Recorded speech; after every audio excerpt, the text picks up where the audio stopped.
Olá, doutor Francisco Assunção. Bom falar com você, ainda que à distância.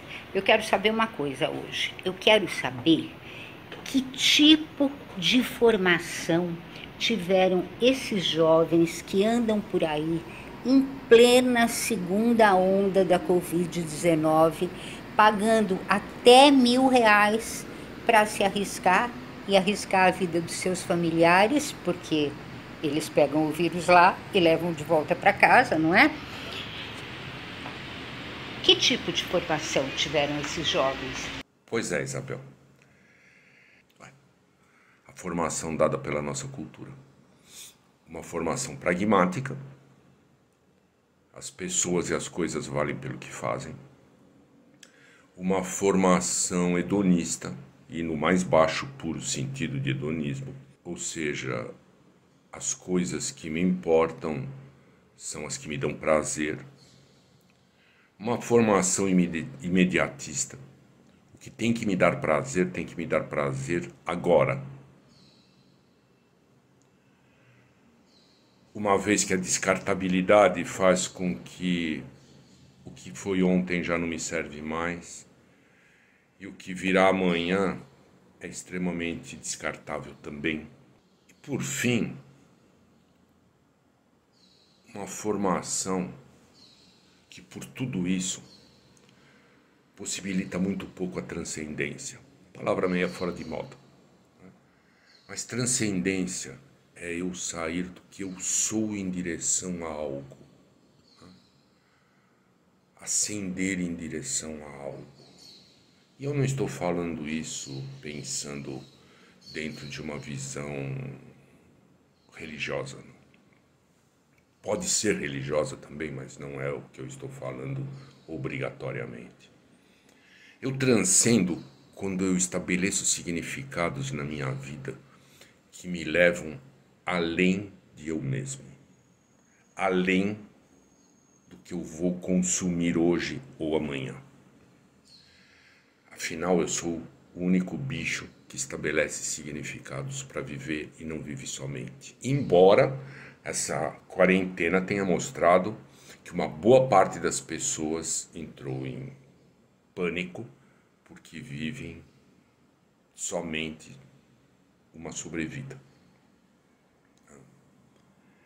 O que me faz são os significados que eu coloco nos meus atos e não necessariamente os prazeres sensoriais que eu obtenho com eles. Essa foi a geração que nós criamos. Qualquer coisa paga o meu prazer, que é sempre pago. O prazer sensorial sem significados é comprável. R$ 1.000 pode ser até um bom preço. Então nós educamos essa geração assim. E vou te dar dois exemplos muito interessantes que mostram como essa geração se estruturou. O primeiro de um adolescente, bom nível socioeconômico, cultural, que sabe que eu vou dar um curso em outro estado brasileiro, se interessa e me pergunta assim: quer saber como acontecem? Eu explico. Ele me pergunta objetiva, básica e cabal: quanto o senhor vai ganhar? E a minha resposta foi: nada. Eu estou indo para uma universidade, estou indo dar aula para futuros médicos, não ganharei nada.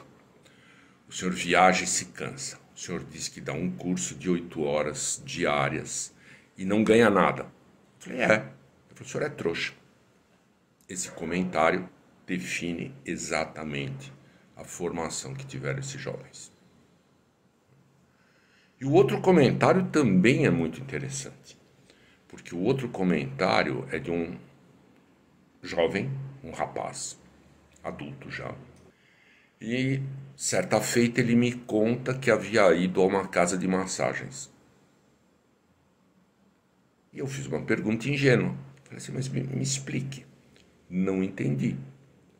Você é um indivíduo bem apresentado, inteligente, culto, com dinheiro, porque você vai a uma casa de massagens eu imagino que você possa se aproximar de uma série de mulheres interessantes. Ele fez um comentário fantástico, ele fala assim: porque aqui eu sei quanto é o preço, eu sei quanto custa. Essas duas narrativas mostram exatamente a formação. Pessoas, relações e significados passam a ser pragmaticamente objetiváveis, se verifica o custo e se paga para ter prazer. Ora, foi assim que nós criamos nossos filhos e netos. Não pode nos surpreender que eles paguem R$1.000 para uma festa clandestina para terem prazer. Porque o que vale é o agora, sem significado. Acho que essa é a tua primeira questão. Doutor, o que a gente pode fazer, se é que existe alguma coisa que a gente possa fazer para impedir que as nossas crianças se tornem assim, tão egoístas e tão negacionistas? Tua segunda questão, Isabel, eu acho mais difícil. Acho mais difícil porque ela envolve a própria cultura e o ambiente na qual eles estão locados. E que passa alguns valores que são falsos. Todos eles sob a égide da superproteção e do cuidado, que não é verdadeiro. O que é o processo de crescimento de uma criança? O processo de crescimento é fazer com que esse indivíduo perceba quem ele é, aonde ele está, em que grupo ele se insere, quais os seus limites pessoais, os limites diante do grupo e como ele se relaciona com tudo isso. É exatamente isso que nós não fazemos. Quando a mãe me procura no consultório e diz assim: como eu faço para ele não repetir de ano? Porque nós estamos em novembro e ele tem notas muito ruins e vai ser reprovado. Eu pergunto: mas ele estudou durante o ano? Não. Então ele tem que ser reprovado. Mas o senhor não pode dar um atestado para suprir as faltas e ele não perdeu o ano por faltas? Eu falo: não. Porque se ele faltou, ele não foi. E ele tem que se responsabilizar por aquilo que fez. Bom, então, esse é um primeiro aspecto. Sob a égide da superproteção, nós ensinamos nossos filhos a não terem responsabilidade, a não arcarem com os seus atos, a não pensarem no outro. E isso é cotidiano. Pior, nós ainda ensinamos os nossos filhos que eles podem ser o que eles quiserem, porque o mundo deve se amoldar às suas vontades. E aí, como diz alguém da mídia, eles se tornam mimados, onipotentes e ofendidos. Ou seja, o grande raciocínio que eu vejo é assim: ele é ótimo, ele é genial, mas a escola não o alcança. O emprego não o alcança. Quando isso não é verdade. Porque ninguém tem que alcançar ninguém. Sou eu que me adapto às circunstâncias.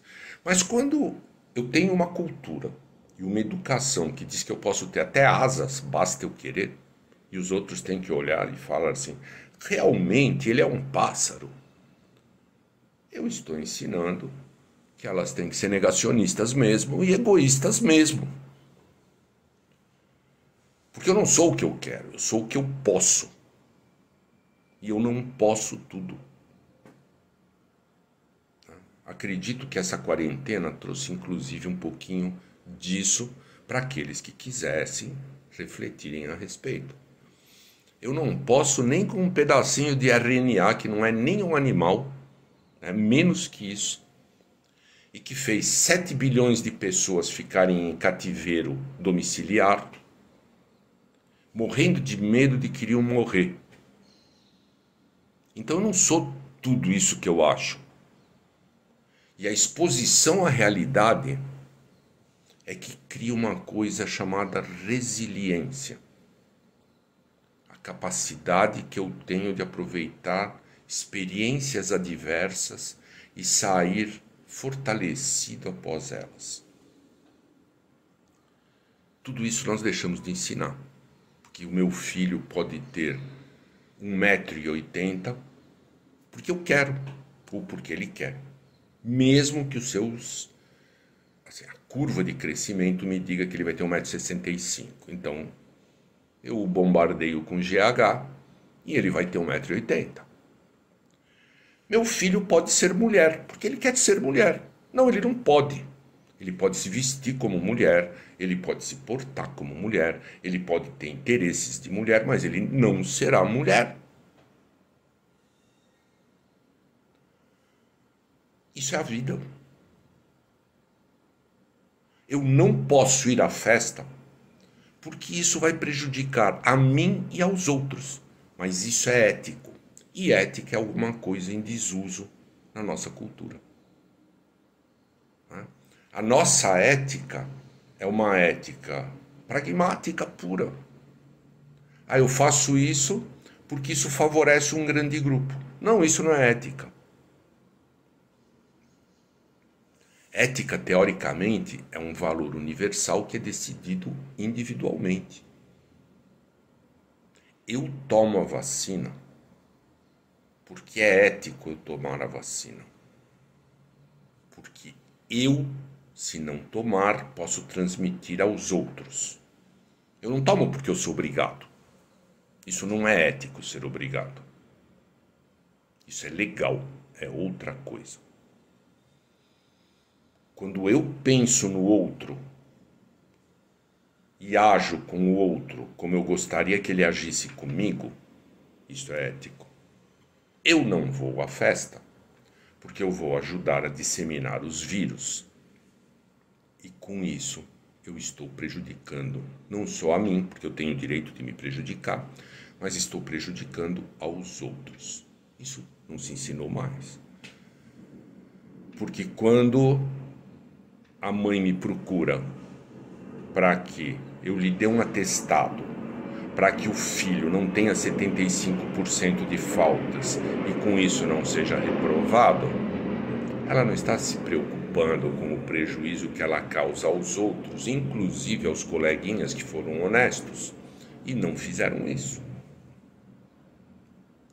Então, como nós vamos ensiná-las a não serem tão negacionistas e egoístas? Revendo tudo que nós ensinamos. Porque nós somos negacionistas, nós somos egoístas e nós estamos ensinando as gerações seguintes a serem piores do que nós. Por isso, as tuas perguntas são difíceis. Espero que, pelo menos, eu tenha sido um pouquinho otimista nessa passagem. Um beijo. Doutor Francisco, eu agradeço muito a sua presença mais uma vez aqui na nossa página, site especial Covid-19 e, mesmo que à distância, aqui na nossa janela da Paulista.